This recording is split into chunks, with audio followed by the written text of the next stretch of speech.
सार सक्सेस में आप सभी का स्वागत है। आज के इस लेक्चर में हम डिस्कस करेंगे इंडियन पॉलिटिकल प्रोसेस को।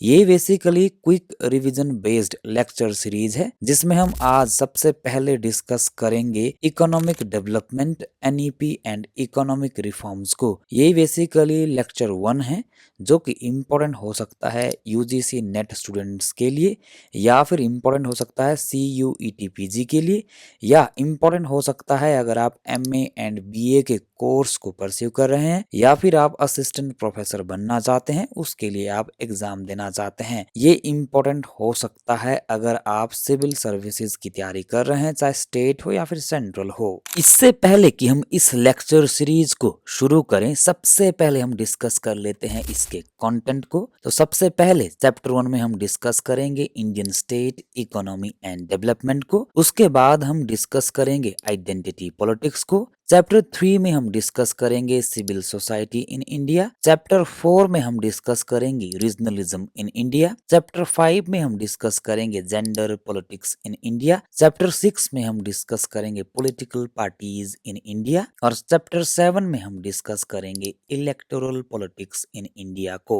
अब हम सबसे पहले चैप्टर 1 के कंटेंट को डिटेल में डिस्कस कर लेते हैं। तो इसमें हम Indian state economy and development planning को डिस्कस करेंगे, जिसमें हम सबसे पहले डिस्कस करेंगे नेचर ऑफ इंडियन स्टेट। उसके बाद हम डिस्कस करेंगे प्लानिंग डेवलपमेंट, फिर हम डिस्कस करेंगे new economic policy of India, और लास्ट में हम डिस्कस करेंगे कि इससे जुड़े प्रमुख स्कॉलर्स कौन कौन से रहे हैं, उनके मेजर आइडियाज क्या रहे हैं। अब हम सबसे पहले डिस्कस कर लेते हैं कि नेचर ऑफ इंडियन स्टेट किस तरह का था। तो पहली बात यह है कि 15 अगस्त 1947 को भारत आजाद होता है। दूसरी प्रमुख बात यह है कि इंडिया का कॉन्स्टिट्यूशन 26 नवंबर 1949 को बनकर तैयार होता है और इसे 26 जनवरी 1950 को लागू किया जाता है। अगर हम बात करें इंडिया के स्टेट ऑफ नेचर की, तो इसका पहला पॉइंट ये आता है कि इंडिया एक डेमोक्रेटिक स्टेट है। और इसकी खास बात यह है कि क्योंकि यहाँ पर इंडिया में पीपल का रूल होता है और यहाँ पर लोगों को freedom of speech and expression दी गई है, फ्री एंड पीरियोडिक इलेक्शंस होते हैं,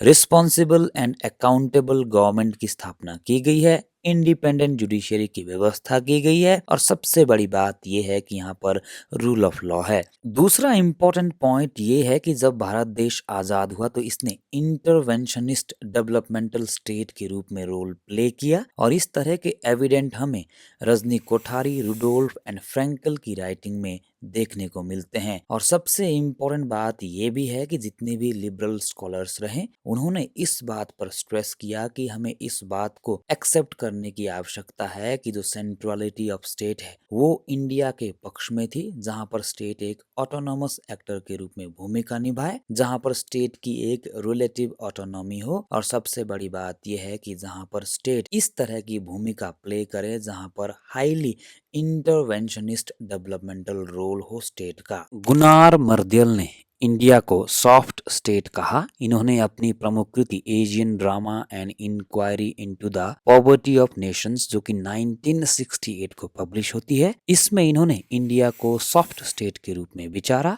सबसे बड़ी बात यह है कि इन्होंने ये कहा कि इंडिपेंडेंस के बाद इंडिया ने इवोल्यूशनरी रिफॉर्म्स किए, जैसे 5 year plans, land reforms, green revolution, industrialisation, LPG। तो ये जितनी भी सारे प्लान्स थे या फिर इंडिया की जो पॉलिसीज थी, स्टेप्स थे, वो इंडिया ने अचीव किए इवोल्यूशन के द्वारा, यानी कि ये इवोल्यूशनरी रिफॉर्म्स थे। इंडिया ने चीन की तरह रेवोल्यूशनरी रिफॉर्म्स नहीं किए। इसी वजह से गुनार मर्दियल ने इंडिया को सॉफ्ट स्टेट कहा। अब हम गुनार मर्दियल को अच्छे से डिस्कस कर लेते हैं। तो ये स्वीडिश इकोनॉमिस्ट रहे हैं। दूसरी बड़ी बात यह है कि 1974 को इनको फ्रेडरिक हायाक के साथ नोबेल मेमोरियल प्राइज मिलता है, क्योंकि इन्होंने theory of money, economic, social and institutional phenomena में महत्वपूर्ण भूमिका अभिनीत की थी, जिसकी वजह से इनको नोबेल मेमोरियल प्राइज मिलता है। दूसरी बड़ी बात यह है कि इनके कुछ इंपॉर्टेंट वर्क्स रहे हैं जो कि आपकी स्क्रीन पर दिखाई दे रहे हैं। जितने भी इनके सारे वर्क्स हैं इनको आप अच्छे से नोट कर ले, याद कर ले, क्योंकि आपके एग्जाम के लिए बहुत इंपॉर्टेंट है।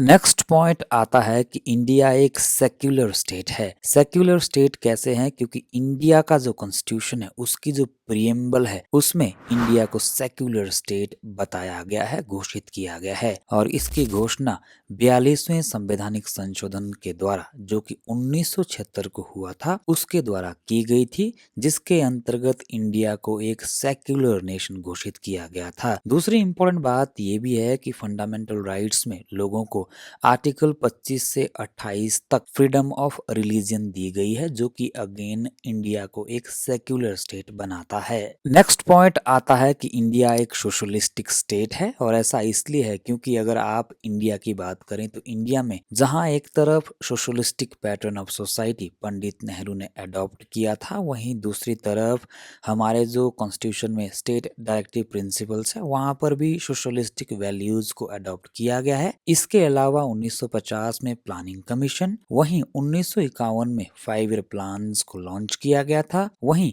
1952 में नेशनल डेवलपमेंट काउंसिल की स्थापना की जाती है। 1951 में इंडस्ट्रीज डेवलपमेंट रेगुलेशन एक्ट आता है, जो कि सोशलिज्म के संदर्भ में महत्वपूर्ण स्टेप थे, जो कि इंडिया को एक सोशलिस्टिक स्टेट बनाता है। नेक्स्ट पॉइंट आता है कि इंडिया एक सॉवरेन स्टेट है, और ऐसा इसलिए है क्योंकि इंडिया फॉरेन जो इंटरफेरेंस है उससे बिल्कुल फ्री है और अपने स्वयं के डिसीजन खुद बना सकता है, खुद ले सकता है।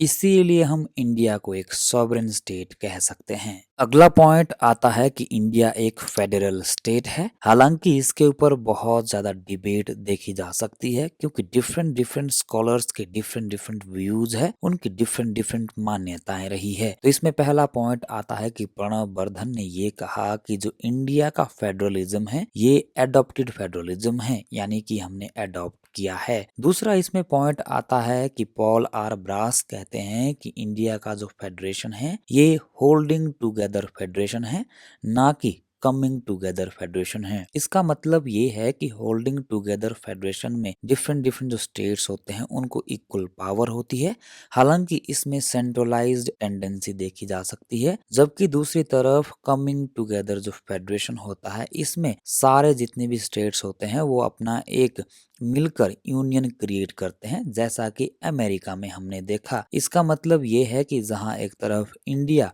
होल्डिंग टुगेदर फेडरेशन का एग्जाम्पल है, वहीं दूसरी तरफ अमेरिका कमिंग टुगेदर फेडरेशन का एग्जाम्पल है। तीसरा पॉइंट इसमें आता है कि जॉन ऑस्टिन कहते हैं कि इंडिया का जो फेडरलिज्म है ये कोऑपरेटिव फेडरलिज्म है, यानी कि सहयोगात्मक संघवाद है। अगला पॉइंट इसमें आता है केजी वेयर का, जो कहते हैं कि इंडिया का फेडरलिज्म क्वाज़ाई फेडरलिज्म है, यानी कि अर्ध संघवाद है। अगला पॉइंट आता है डी.वाई. चंद्रचूड़ का, जिन्होंने ये कहा कि इंडिया का जो फेडरलिज्म है ये एक डायलॉग है, संवाद है।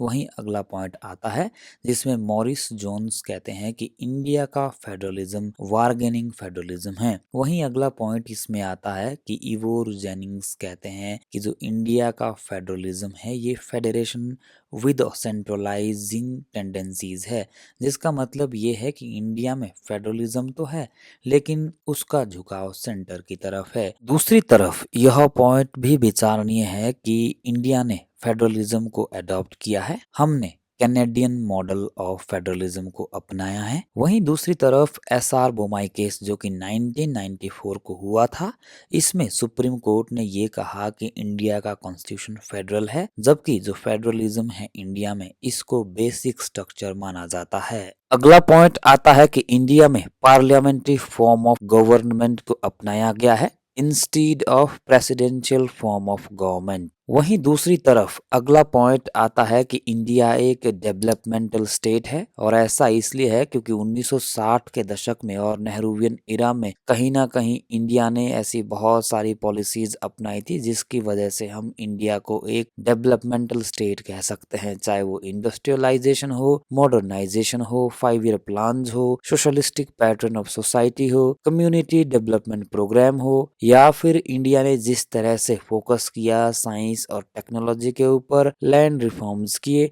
इन सभी के आधार पर हम कह सकते हैं कि आज़ादी के बाद आफ्टर इंडिपेंडेंस इंडिया एक डेवलपमेंटल स्टेट के रूप में एमर्ज हुआ। अगला पॉइंट आता है कि इंडिया एक रिप्रेसिव स्टेट भी है।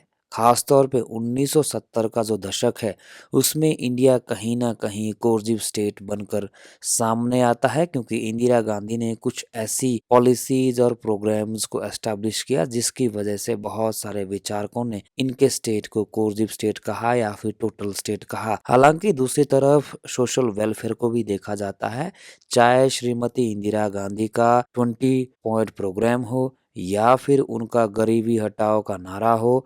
इसके अलावा उन्होंने जिस तरह से आईआरडीपी स्कीम को लॉन्च किया वो दर्शाता है कि कहीं ना कहीं सोशल वेलफेयर भी इस दौर में रहा। हालांकि विचारणीय बात यह है कि रशीदुद्दीन खान ने उस समय इंडिया को टोटल स्टेट कहा, खासतौर पे तब जब श्रीमती इंदिरा गांधी ने 1975 में नेशनल इमरजेंसी को डिक्लेयर किया। अगर हम बात करें रशीदुद्दीन खान की, तो ये इंडियन राइटर पार्लियामेंटेरियन रहे हैं। दूसरी बड़ी बात यह है कि ये कम्युनिस्ट पॉलिटिशियन और जेएनयू के बहुत बड़े प्रोफेसर रहे हैं पॉलिटिकल साइंस डिपार्टमेंट में। और सबसे बड़ी बात यह है कि ये डॉक्टर जाकिर हुसैन के नेफ्यू रहे हैं।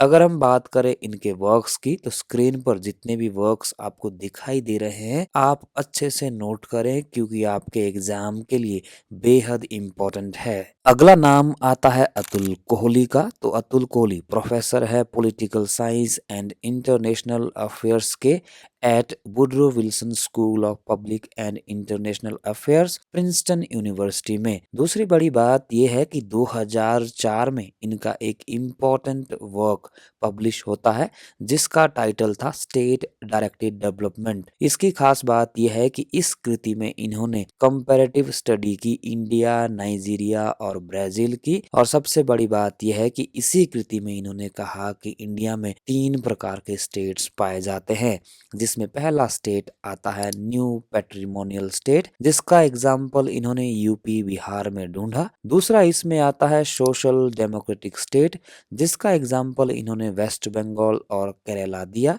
वहीं तीसरा एग्जाम्पल आता है, यानी कि तीसरे टाइप का स्टेट आता है डेवलपमेंटल स्टेट, जिसमें इन्होंने अगेन केरला और कर्नाटका का एग्जाम्पल ढूंढा। वहीं विचारणीय बात ये भी है कि इनके जितने भी वर्क्स रहे स्क्रीन पर जो आपको दिखाई दे रहे हैं ये बहुत इंपॉर्टेंट है आपके एग्जाम के लिए। आप इनको अच्छे से याद करें, नोट करें, क्योंकि एग्जाम में यहाँ से इनका जो वर्क है वो अक्सर पूछा जाता है। अतुल कोहली ने एक इम्पोर्टेंट कंसेप्ट दिया जो कि आपके एग्जाम के लिए बेहद इम्पोर्टेंट है। इस कंसेप्ट का नाम है क्राइसिस ऑफ गवर्नेबिलिटी। इन्होंने अपनी प्रमुख कृति democracy and discontent, India's growing crisis of governability, जो कि 1990 को पब्लिश होता है, इसमें इन्होंने ये कहा कि इंडिया में क्राइसिस ऑफ गवर्नेबिलिटी हुआ था।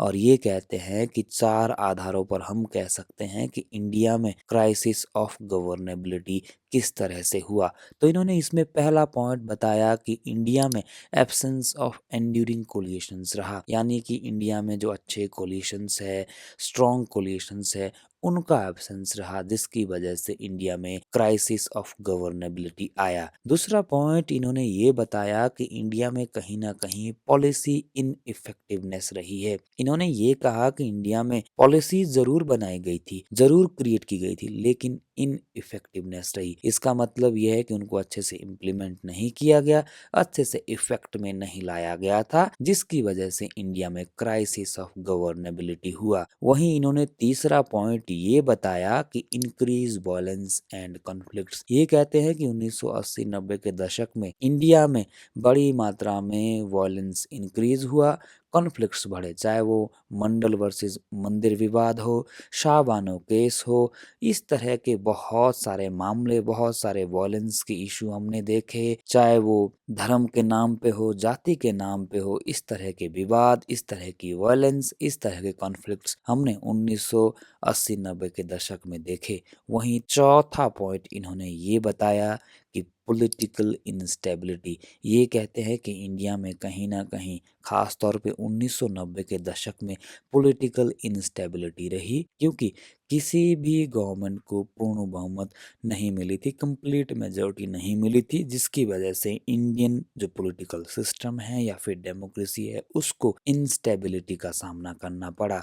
विचारणीय बात ये भी है कि अतुल कोहली ने टू ट्रैक डेमोक्रेसी की बात की इंडिया में, जिसमें पहला आता है ड्यूरिंग इलेक्शंस, आफ्टर इलेक्शंस। इसका मतलब ये है कि अतुल कोहली कहते हैं कि Indian politics looks shining during elections but after elections Indian democracy looks very bad. तो ये कहते हैं कि इंडिया में टू ट्रैक डेमोक्रेसी पाई जाती है, एक तब जब इलेक्शंस होते हैं जो कि बहुत शाइन करती है, डिस्कशन होता है, लोग डिबेट करते हैं, बड़े बड़े प्रोमिसेस होते हैं, और दूसरा इलेक्शन के बाद जब बहुत बेकार दिखता है क्योंकि फिर लोग इन एक्टिव हो जाते हैं, तो उस प्रकार की जो डेमोक्रेसी हो बहुत बैड दिखती है, बुरी दिखती है। तो अतुल कोहली कहते हैं कि इंडिया में टू ट्रैक डेमोक्रेसी पाई जाती है, पहला ड्यूरिंग इलेक्शंस और दूसरा आफ्टर इलेक्शंस। अगला इंपॉर्टेंट पॉइंट ये आता है कि अब इंडिया टेक्नो मैनेजरियल स्टेट बनकर 1980 में उभर कर सामने आता है। इसी दौर क्राइसिस ऑफ गवर्नेबिलिटी भी होता है, लेकिन इंडिया अब एक सिलिकॉन स्टेट के रूप में उभर कर सामने आता है, क्योंकि अब इंडिया जो है कैपिटलिस्ट कंट्री के रूप में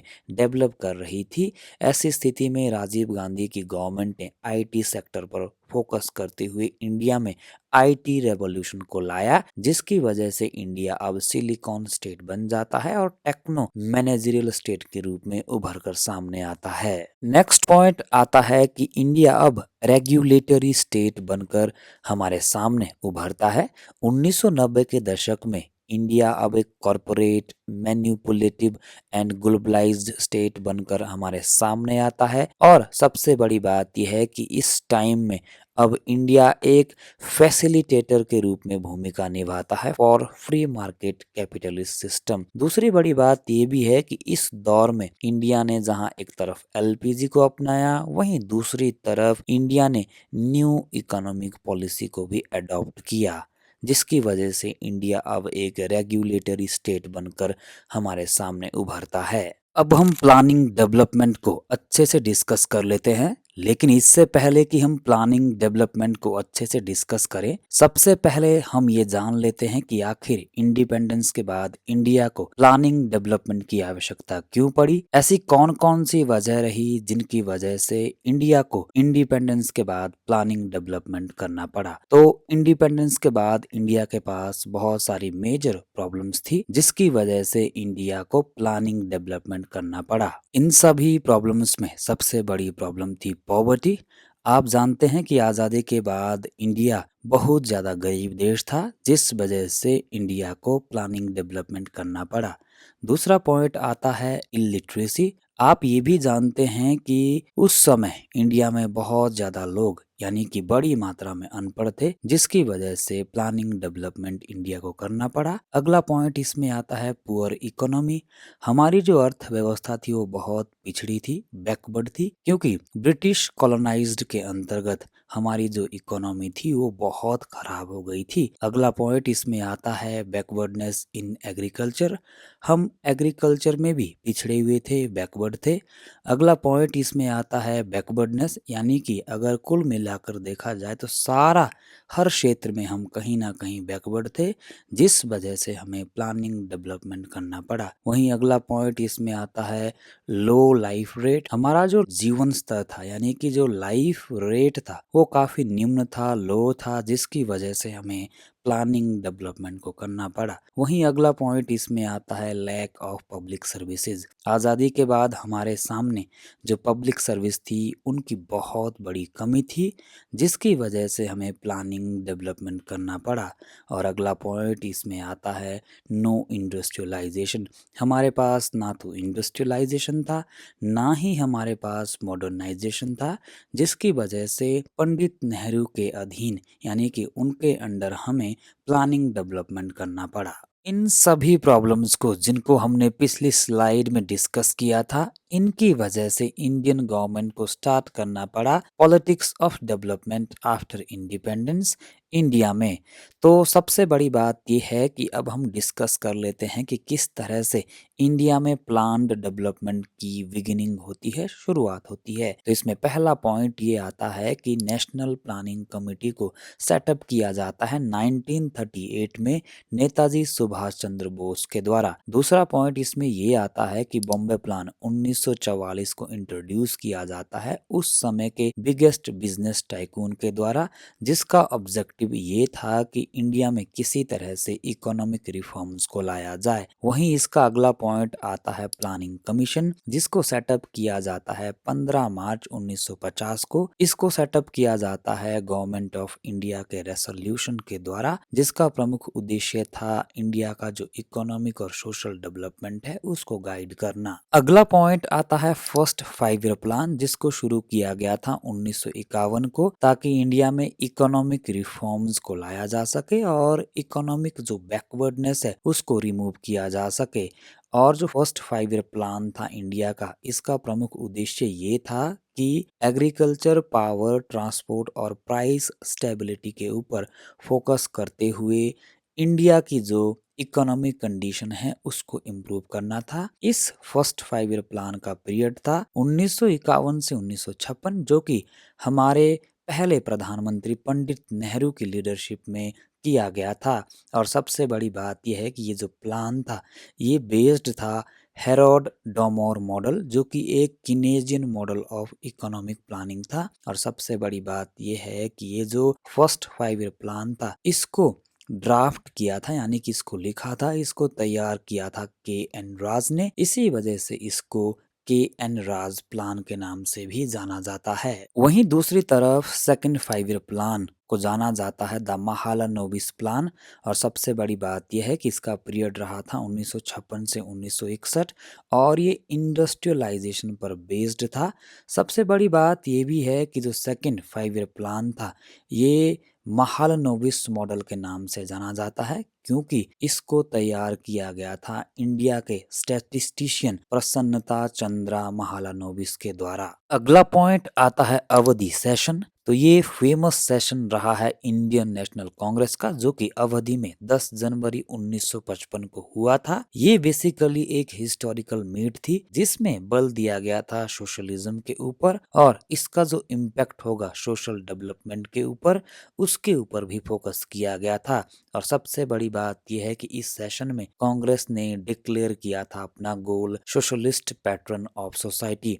वहीं अगला इम्पोर्टेंट पॉइंट आता है ग्रीन रेवोल्यूशन, जो कि इंडिया में 1960 के दशक में शुरू की गई थी। और सबसे बड़ी बात यह है कि ये लेट 1980s तक रहा। और इसकी एक इम्पोर्टेंट बात ये भी है कि इसमें कृषि के क्षेत्र में नई टेक्नोलॉजीज को यूज किया गया था। खासतौर पे जो उन्नत किस्म के बीज है उनको भी यूज किया गया था। और सबसे बड़ी बात जो आपको याद रखना है वो ये है कि एम.एस. स्वामीनाथन ने इस ग्रीन रेवोल्यूशन में महत्वपूर्ण भूमिका निभाई थी, इसीलिए इनको father of green revolution in India के रूप में जाना जाता है। अगला इम्पोर्टेंट पॉइंट आता है प्लान हॉलीडेज। तो बेसिकली ये जो प्लान हॉलीडेज हैं इनको पंडित नेहरू ने 5 ईयर प्लान्स की जगह लाया था।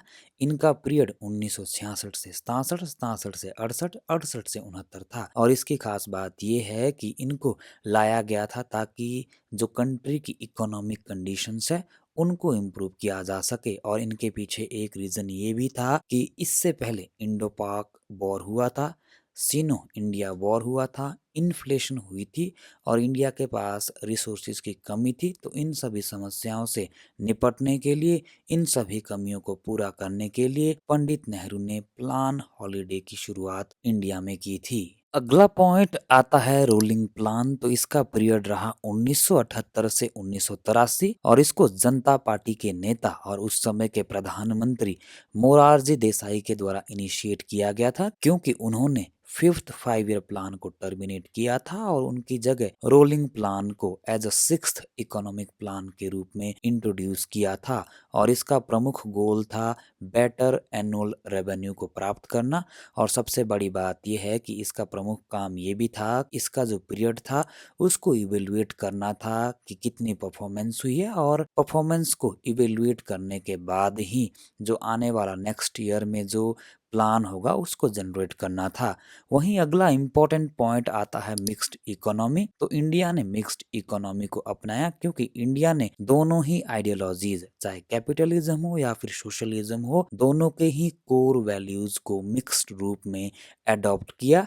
इसीलिए हम इंडिया की इकोनॉमी को मिक्स्ड इकोनॉमी कहते हैं। वहीं अगला पॉइंट आता है ऑपरेशन फ्लड। तो इसको 13 जनवरी 1970 को वर्गीस कुरियन के नेतृत्व में गुजरात में इनिशिएट किया गया था। इसको व्हाइट रेवोल्यूशन या फिर ऑपरेशन फ्लड के रूप में जाना जाता है। और सबसे बड़ी बात यह है कि ये वर्ल्ड का लार्जेस्ट डेयरी डेवलपमेंट प्रोग्राम था और ये लैंडमार्क प्रोजेक्ट था इंडिया का नेशनल डेयरी डेवलपमेंट बोर्ड का। वहीं अगला पॉइंट आता है लैंड रिफॉर्म्स। इंडिया ने पोस्ट इंडिपेंडेंस के बाद लैंड रिफॉर्म्स को भी किया और इसके पीछे प्रमुख उद्देश्य था जो अनइक्वल डिस्ट्रीब्यूशन ऑफ लैंड था उसको इक्वली डिस्ट्रीब्यूट करना था और सोशल जस्टिस को प्रमोट करना था। वहीं अगला इसमें पॉइंट आता है 20 पॉइंट्स प्रोग्राम। इसको 1975 में श्रीमती इंदिरा गांधी के द्वारा स्टार्ट किया गया था और इसका प्रमुख उद्देश्य यानी कि ऑब्जेक्टिव था जो लोग हैं उनकी क्वालिटी ऑफ लाइफ को इम्प्रूव करना था। खास तौर पे ऐसे लोग जो लिविंग करते हैं बिलो पॉवर्टी लाइन यानी कि जो बीपीएल में आते हैं, ऐसे लोगों की लाइफ की क्वालिटी को इम्प्रूव करना 20 पॉइंट्स प्रोग्राम का प्रमुख उद्देश्य था। अगले फेमस थिंकर का नाम आता है प्रणब वर्धन, जो कि इंडियन इकोनॉमिस्ट रहे हैं और सबसे बड़ी बात यह है कि ये प्रोफेसर एमेरिटस ऑफ इकोनॉमिक्स रहे हैं यूनिवर्सिटी ऑफ कैलिफोर्निया में।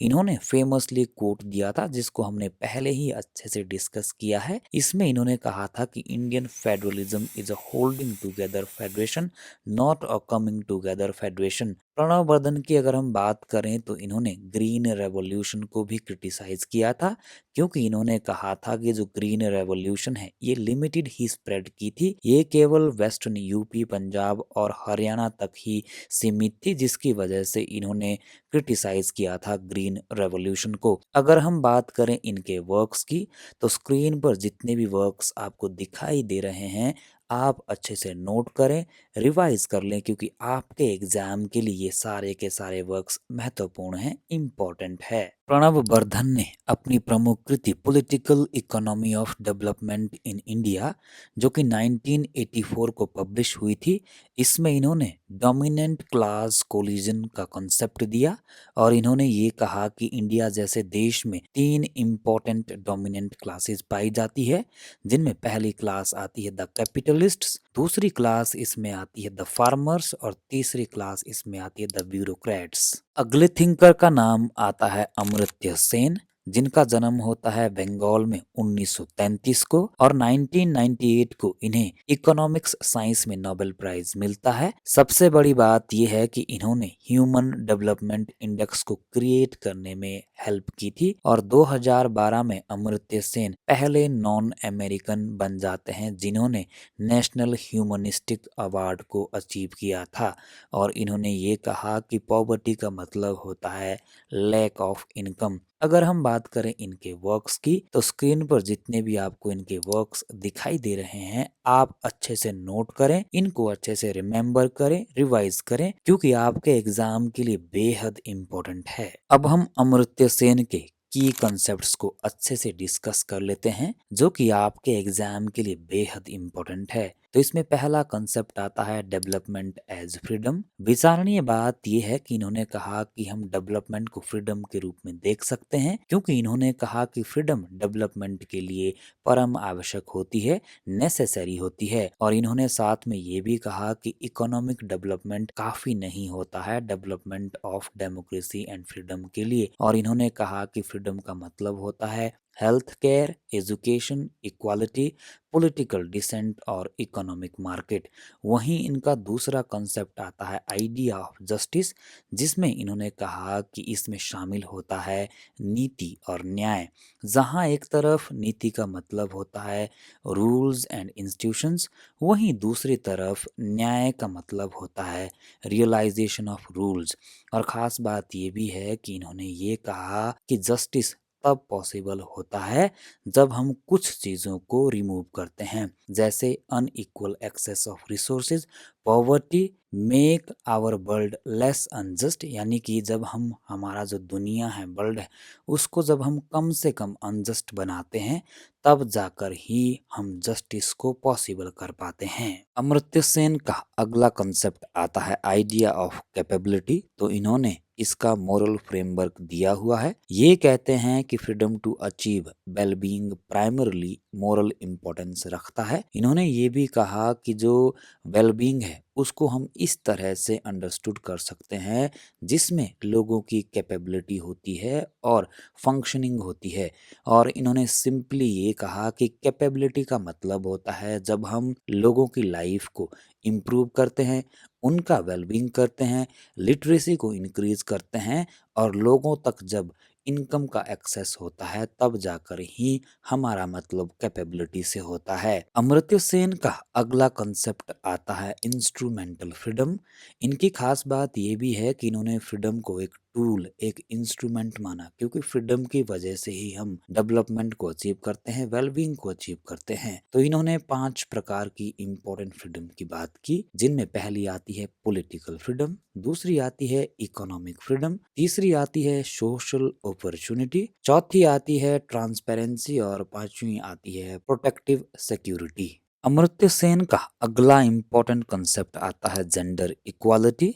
तो इन्होंने जेंडर इक्वालिटी के ऊपर फोकस किया, जिसमें इन्होंने कहा कि हमें वुमेन की कैपेबिलिटी को इंक्रीज करना चाहिए, जेंडर इक्वालिटी पर फोकस करना चाहिए, दोनों को ही समान अपॉर्चुनिटीज दी जानी चाहिए। इन्होंने ये भी कहा कि हमें वुमेन का लिटरेसी रेट इंक्रीज करना चाहिए और सबसे बड़ी बात यह है कि इन्होंने कहा कि पॉलिटिक्स और डिसीजन मेकिंग प्रोसेस में वुमेन के पार्टिसिपेशन को हमें बढ़ाना चाहिए, इंक्रीज करना चाहिए।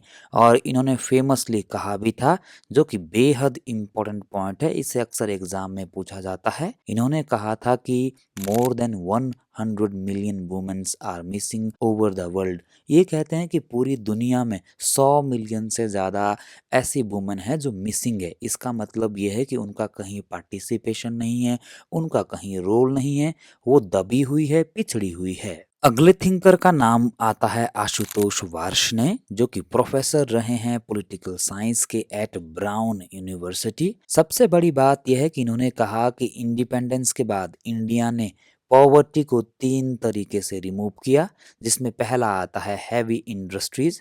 भारत ने आज़ादी के बाद बड़ी बड़ी इंडस्ट्रीज को एस्टेब्लिश किया, जिसने हेल्प की इंडिया में पॉवर्टी को रिमूव करने में। दूसरा ये कि फॉरेन एड, मतलब ये कि भारत ने दूसरे देशों से आर्थिक सहायता ली। और तीसरा आता है कि भारत ने लोगों पर हाई टैक्सेशन लगाया। अगर हम बात करें इनके वर्क्स की, तो स्क्रीन पर जितने भी आपको इनके वर्क्स दिखाई दे रहे हैं, आप अच्छे से नोट कर लें, क्योंकि आपके एग्जाम के लिए बेहद इम्पोर्टेंट है। और सबसे बड़ी बात ये भी है कि आशुतोष वार्ष्णेय ने फेमसली कहा था कि India is becoming more democratic. अब हम लास्ट में इंडिया की न्यू इकोनॉमी पॉलिसी को समझ लेते हैं। तो इसकी सबसे पहली बात यह है कि न्यू इकोनॉमिक पॉलिसी को शुरू किया जाता है जुलाई 1991 में इंडिया में। दूसरा इंपॉर्टेंट पॉइंट ये है कि इसको इंट्रोड्यूस किया जाता है उस समय के भारत के प्रधानमंत्री पीवी नरसिम्हा राव की गवर्नमेंट के द्वारा, और इसको इम्प्लीमेंट किया जाता है 24 जुलाई 1991 को उस समय के finance minister doctor Manmohan Singh के द्वारा। और इसका अगला इम्पोर्टेंट पॉइंट ये है कि जो ये पॉलिसी थी, इसका प्रमुख एम ये था कि जो कंट्री की इकोनॉमिक चैलेंजेस थी, उसको एड्रेस करना था bye promoting growth, efficiency and global integration. अगर हम बात करें इसकी की फीचर्स की, तो इसमें पहली फीचर आती है लिबरलाइजेशन, दूसरी फीचर आती है प्राइवेटाइजेशन और तीसरी आती है ग्लोबलाइजेशन, जिसको आप शॉर्ट में एलपीजी कहते हैं। इसकी चौथी फीचर आती है डीरेगुलेशन, पांचवी फीचर आती है लेबर रिफॉर्म्स, छठी फीचर इसमें आती है फॉरेन इन्वेस्टमेंट, सातवीं फीचर इसमें आती है टेक्नोलॉजिकल एडवांसमेंट, आठवीं फीचर आती है न्यू इंडस्ट्रियल पॉलिसी और लास्ट फीचर आती है इकोनॉमिक रिफॉर्म्स। अब हम एक इम्पोर्टेंट सवाल का जवाब ढूंढने की कोशिश करते हैं कि आखिर क्यों इंडिया को न्यू इकोनॉमिक पॉलिसी को अपनाना पड़ा। तो इसके पीछे बहुत सारी वजह थी, जिनमें पहली वजह आती है इकोनॉमिक क्राइसिस। इंडिया को 1991 में इकोनॉमिक क्राइसिस का सामना करना पड़ा, जिसकी वजह से इंडिया को बाध्य होना पड़ा नई इकोनॉमिक पॉलिसी को अडॉप्ट करने के लिए। दूसरी इम्पोर्टेंट वजह थी rise in inflation rate. Bharat में जो मुद्रास्फीति की दर है वो काफी बढ़ गई थी, जिसकी वजह से कीमतों में वृद्धि हो गई थी, बेरोजगारी बड़ी मात्रा में बढ़ गई थी। अतः इंडिया को न्यू इकोनॉमिक पॉलिसी को अडॉप्ट करना पड़ा। वहीं इसमें तीसरा कॉज आता है minimum foreign exchange reserves. Bharat की एक ये भी समस्या रही थी कि विदेशों में जो फॉरेन एक्सचेंज रिजर्व होता है वो बहुत कम था, जिसकी वजह से कहीं ना कहीं इंडिया को बहुत सारी समस्याओं का सामना करना पड़ा। अतः इंडिया को एनईपी को अडॉप्ट करना पड़ा।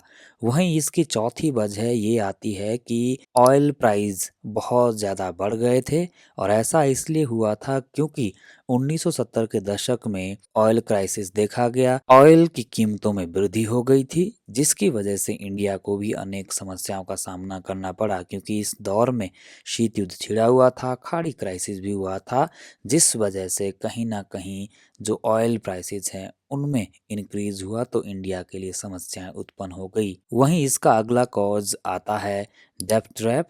इसका मतलब ये है कि इंडिया का विदेशों में बहुत ज़्यादा निर्भरता बढ़ गई थी। इसका मतलब ये है कि कहीं ना कहीं भारत कर्ज के नीचे दब गया था, क्योंकि भारत ने 1980 के दशक में खास तौर पे राजीव गांधी के नेतृत्व में विदेशों से बहुत सारा लोन लिया, जिसकी वजह से इंडिया को अनेक समस्याओं का सामना करना पड़ा। अतः इंडिया को नई इकोनॉमिक पॉलिसी को अपनाना पड़ा।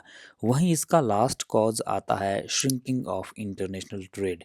सबसे बड़ी बात यह है कि भारत का विदेशों के साथ जो व्यापारिक संबंध है उसमें भी गिरावट आई, और जो इंटरनेशनल ट्रेड है वो कहीं ना कहीं श्रिंक करने लगा, सिकुड़ने लगा, जिसकी वजह से भारत को न्यू इकोनॉमिक पॉलिसी अपनानी पड़ी। अब हम इस बात को देख लेते हैं कि डिफरेंट डिफरेंट स्कॉलर्स ने भारत की जो एनईपी है और जो इकोनॉमिक रिफॉर्म्स है उनके ऊपर कौन कौन से कमेंट्स किए हैं।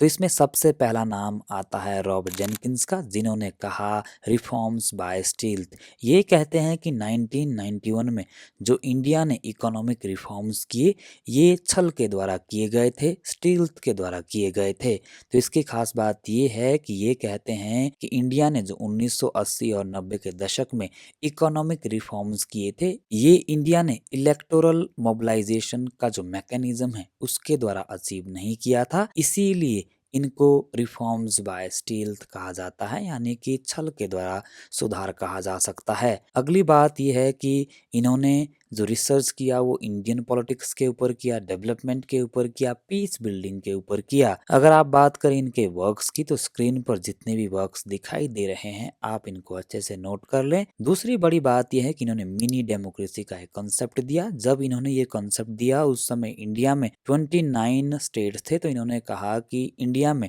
29 डिफरेंट डिफरेंट स्टेट में डिफरेंट डिफरेंट डेमोक्रेसीज देखने को मिलती है, क्योंकि इंडिया का जो डाइवर्सिटी है डेमोक्रेसी और पॉलिटिक्स में वो डिफरेंट डिफरेंट स्टेट में पाया जाता है। इसीलिए इन्होंने डिफरेंट डिफरेंट 29 मिनी डेमोक्रेसी की बात की, जिसको इन्होंने basically real democracy in India कहा। अगले स्कॉलर्स का नाम आता है रुडोल्फ एंड रुडोल्फ, जिन्होंने बुलॉक कार्ट कैपिटलिज्म का कॉन्सेप्ट दिया। खास बात यह है कि इन्होंने इंडिया की जो इकोनॉमी है उसके संदर्भ में ये कहा कि हम इंडिया की इकोनॉमी को बुलॉक कैपिटलिज्म कह सकते हैं। इन्होंने ये कहा कि इंडिया में ग्रीन रेवोल्यूशन के बाद जो बुलॉक कैपिटलिस्ट्स है ये एक इम्पोर्टेंट और डोमिनेंट क्लास के रूप में एमर्ज हुआ, क्योंकि इन्होंने इंडिया की जो इकोनॉमी है उसको शेप किया, उसको आकार दिया, उसके लिए इम्पोर्टेंट रोल प्ले किया। और उस समय जितना भी ट्रेड होता था या जो ट्रांसपोर्टेशन होता था वो बैलगाड़ी के थ्रू होता था, जिसकी वजह से इन्होंने उस समय की जो इकोनॉमी है इंडिया की उसको बुलॉक कैपिटलिज्म कहा। और सबसे बड़ी बात यह है कि रुडोल्फ एंड रुडोल्फ जो कि अमेरिकन ऑथर रहे हैं, पॉलिटिकल ऑथर रहे हैं, पॉलिटिकल थिंकर ऑफ अमेरिका रहे हैं। 1992 में इन्होंने शादी की और 2014 में इन्हें पद्मा भूषण से सम्मानित किया जाता है भारतीय सरकार के द्वारा। और इन्होंने पॉलिटिकल साइंस में पॉलिटिकल सोशियोलॉजिकल अप्रोच को यूज किया अपनी रिसर्च में इंडियन पॉलिटिक्स के ऊपर।